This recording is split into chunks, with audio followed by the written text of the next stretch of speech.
Well, good evening. This is going to be something new I'm trying out, but this will be a self-care mini. The focus tonight is a at-home chemical peel. I am using the brand Makeup Artist Choice. I've been using them for quite a few years and just wanted to show you my process. So the products that were shown or what is going to be used today, first things first, make sure you wash your hands. I did that before I got on camera. But before you wash your face, touch your face, wash your hands because you want to make sure that you're not transferring any germs or debris that are on your hands, your nails to your skin. Even though I know you're cleansing your face, that still can leave some issues onto the skin. So I was using this Clarins cream cleanser, very, very gentle. When you're doing a chemical peel, you want to make sure that you're using products that will not irritate, that will not burn or anything to contribute to issues when you actually apply the chemical. The chemical peel that I am using tonight is a blend of a mandelic acid and a salicylic acid. This is a really good peel for those that are darker skin, that have some hyperpigmentation, that Malaysia sort of type of hyperpigmentation, any of those acne aftermath marks that you get. That is what this peel will be really great for. And it's not too aggressive, but it definitely is effective. The towel that I am using is believe the company is called Clean Skin Club, and they're disposable face cloths. I am obsessed. This is the first box I had with them, and I am out. You get 50 in a box. I bought some over the on Black Friday. I really wish I had those back in the day when I was traveling because hotel towels, God bless, we never know what's on those.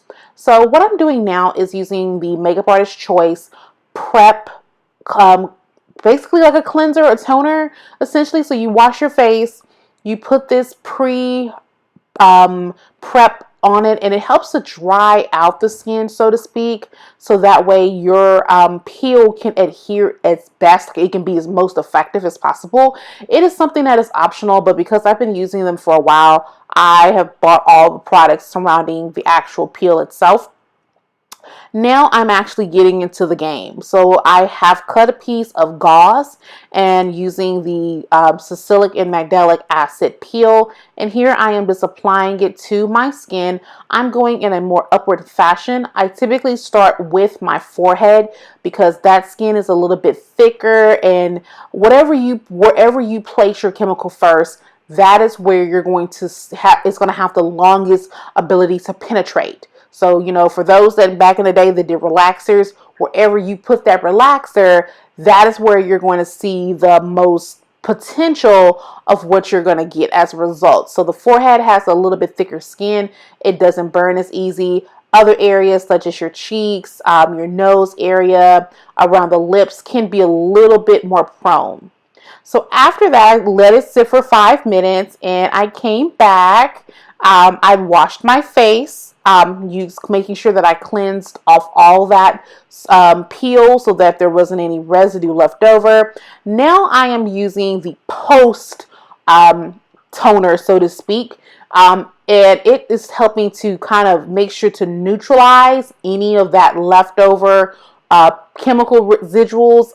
You should be cleansing your skin. Sometimes if I feel like it's not really clean, I will take another of that Clarins or any gentle cleanser and wash my face to make sure all that cleanser is off. Again, like a relaxer, you don't want you don't want that to be left on your face. So after I use that, I let it sit for a second or two. And then the next thing I'm using is my, I believe it's pronounced Eve face mist. I just love how it feels post chemical peel. It's fresh mineral water, and it just helps to make the skin super fresh. Now what I'm using is the Makeup Artist Choice hyaluronic acid with watermelon extract. After doing a chemical peel, I want all the hydration. Your skin is at optimal time to absorb all that goodness from the hyaluronic acid, and just making sure that my skin is supple and plump.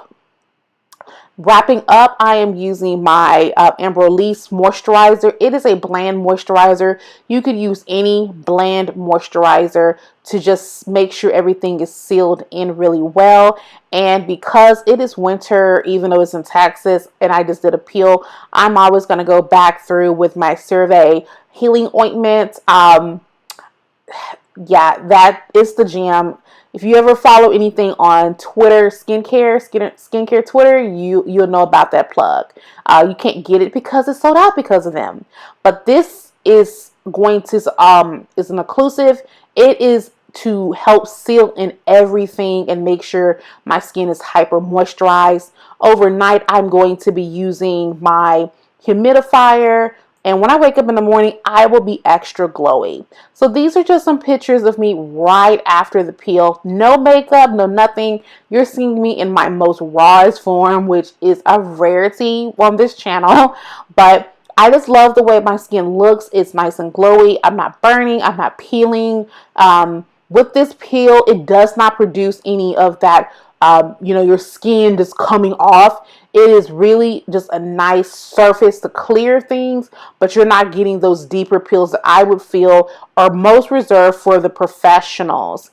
Now, if you like this video, make sure you give it a thumbs up. Make sure you share it, and tell a friend about this channel. And leave some comments below. Have you ever been adventurous enough to do your own at-home chemical peel, or do you feel like that is too much for you to try at home? I would love to know your thoughts. And until next time, make sure you're living your best life.